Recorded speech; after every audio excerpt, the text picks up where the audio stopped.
بسم الله واذكروا الله وصلوا على النبي صلى الله عليه وسلم. حي الله جماهير العالم، حي الله عشاق النصر. هنا شبكة النصر 24، صوت الحقيقة والدفاع عن الكيان بدون مجاملة ولا خوف إلا من الله.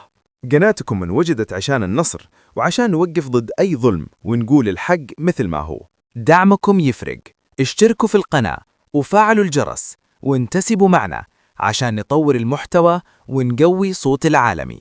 النصر كبير بجماهيره ومعكم نكمل المشوار. يا ناصر، رجع العالمي للصدارة، لكن السؤال اللي الكل يسأل الحين، هل يقدر النصر يحافظ عليها لين آخر جولة؟ الفارق نقطة واحدة بس عن الهلال، وأي تعثر بسيط ممكن يقلب الطاولة. صحيح يا تركي، خصوصاً إننا شفنا كيف فقد النصر الصدارة قبل. تصدر أول 11 جولة وبعدها خسر من الأهلي 3-2، ومعها طلع الهلال للقمة. لكن اللي يحسب للنصر إنه منهار، رجع توازن تدريجياً واستفاد من تعثر المنافسين لين استعاد المركز الأول. الحين الوضع مختلف، الفريق داخل في ضغط مباريات وجدول مزدحم، وكل جولة تعتبر نهائي. 8 انتصارات متتالية آخرها رباعية قدام الحزم، والفريق واضح أنه في فورمة عالية، لكن الاستمرارية هي التحدي الحقيقي. واليوم عندنا مهمة جدا قدام النجمة في بريدة، مباراة مؤجلة من الجولة 10. النصر رايح يدافع عن صدارته ويبغى يحقق الفوز التاسع على التوالي. لو صار بيكون رقم قوي جدا يعطي رسالة لباقي المنافسين. خلنا نكون واقعيين، النجمة في المركز الأخير ب8 نقاط، فوز 1 و5 تعادلات و16 خسارة. غيروا المدرب ودعموا الفريق في الشتوية، لكن النتائج ما تحسنت كثير، وخسروا من الأهلي برباعية الجولة الماضية. مع ذلك ما في مباراة سهلة في الدوري، النجمة بيقاتل عشان ينقذ نفسه من الهبوط. عندهم أسماء أجنبية مثل الحارس فيكتور براغا، سمير سوزا، لازارو، بلال بطوبة، علي جاسم، نبيل عماد دونغا وجوغا رودريغيز. أكيد بيحاولون يطلعون بنتيجة إيجابية. بس لما نتكلم عن النصر نتكلم عن كتيبة نجوم: كريستيانو رونالدو في الصدارة التهديفية، جواو فيليكس، محمد سيماكان، كينغزلي كومان، أنجلو غابرييل، مارسيلو بروزوفيتش، ساديو ماني وسلطان الغنام. جودة عالية في كل الخطوط. المهم اليوم التركيز، ما نبغى استهتار بحكم الفارق في الترتيب. 3 نقاط قدام النجمة تعني تثبيت الصدارة على الأقل لجولة جديدة وضغط أكبر على الهلال. السباق واضح أنه بيستمر لين الأمتار الأخيرة، نقطة واحدة فرق، وأي تعادل أو خسارة ممكن تغير المشهد بالكامل. لكن اللي يطمن أن الفريق يعيش حالة انسجام وثقة عالية. إذا النصر قدر يحافظ على هالسلسلة ومع خبرة اللاعبين الكبار في حسم المواجهات، أنا أشوف أن الصدارة ممكن تستمر للنهاية، لكن الطريق طويل وكل مباراة تعتبر اختبار شخصية. باختصار، اليوم ما في خيار غير الفوز. العالمي قدام فرصة يثبت أنه جاهز يحمي القمة، والسؤال الحين، هل نشوف الانتصار التاسع توالياً؟ يا ناصر، عندنا أخبار تفرح قبل مواجهة النجمة.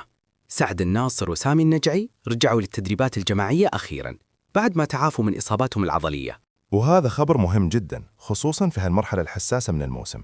الثنائي ما يحتاج برنامج علاجي إضافي، وجاهزين للمشاركة إذا احتاجوا من مدرب. بس الحارس راغد النجار لسه يحتاج جلسات علاجية خلال الأسبوع. ومن جهة ثانية، المدرب خورخي خيسوس خفف الحمل على اللاعبين وسوى تدريب ما تجاوز نص ساعة.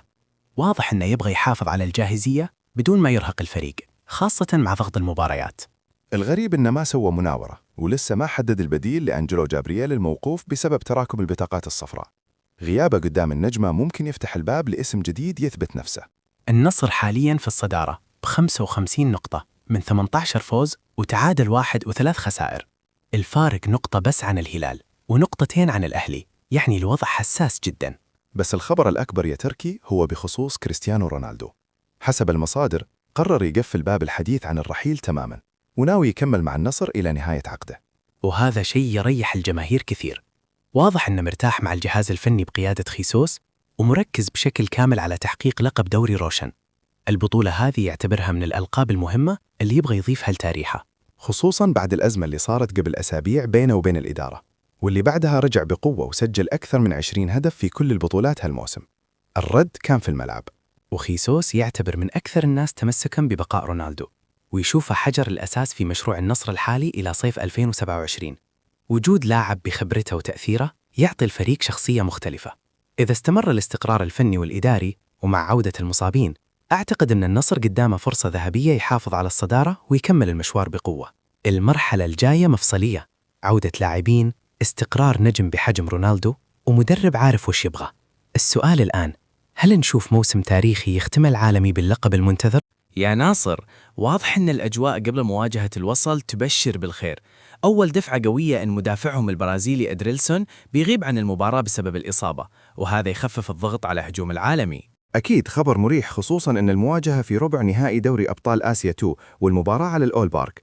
غياب عنصر أساسي من دفاعهم يعطي النصر أفضلية، خاصة مع الزخم الهجومي اللي نعيش الفترة الأخيرة. واللي يطمن أكثر إن النصر داخل المواجهة وهو جاي من تأهل مستحق على حساب أركاداغ التركماني بعد الفوز عليه ذهاب وإياب. الفريق أثبت إنه يعرف يتعامل مع مباريات خروج المغلوب. بس لا ننسى أن قبلها عندنا مواجهة النجمة في دوري روشن، مباراة مؤجلة ومهمة عشان نحافظ على الصدارة. التركيز لازم يكون عالي في البطولتين.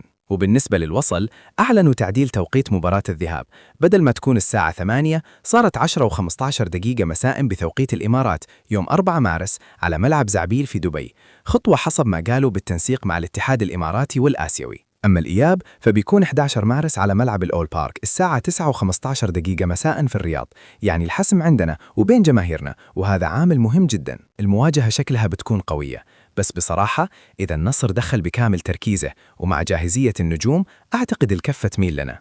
وفي خبر ثاني يهم كل نصراوي، الإدارة تجهز لتجديد عقد المدرب البرتغالي جورجي جيسوس، في اتفاق مبدئي أنه يكمل موسم إضافي إلى 2026-2027 مع خيار التمديد بعده. والصراحة يستاهل. من يوم ما استلم المهمة في يوليو 2025 الفريق تصدر الدوري ب55 نقطة وبفارق نقطة عن الهلال. الاستقرار الفني مهم جدا في هالمرحلة. إذا استمر جيسوس ومع دعم الإدارة ومع رغبة اللاعبين في تحقيق البطولات ممكن نشوف مشروع متكامل يعيش سنوات قوية قدام. باختصار، دفعة فنية بتجديد مدرب، دفعة معنوية بغياب مدافع الوصل، ومباريات حاسمة قدامنا. وبينما الفريق يعيش هالاستقرار الفني، الإدارة بدأت تتحرك في ملف مهم جدا، تجديد عقد كريستيانو رونالدو. حسب المصادر بدأت الاتصالات مع ممثلي اللاعب عشان يحطون الخطوط العريضة للتجديد. عقده ينتهي نهاية الموسم ويحق له يوقع لأي نادي حاليا. طبيعي الإدارة ما تبي تدخل في مخاطرة. ومن حقهم. رونالدو مو بس هداف، هو مشروع كامل.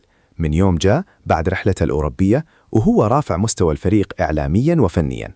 تأثيره داخل الملعب واضح وخارج الملعب أكبر. وجماهير النصر موقفها معروف، تبغاه يستمر، خاصة بعد المرحلة الصعبة اللي مر فيها الفريق قبل. تشوف فيه القائد اللي يقدر يقود العالمي للبطولات المحلية والقارية. والتوقيت مناسب جدا للتجديد. الفريق متصدر سلسلة انتصارات تاريخية واللاعب في قمة مستواه.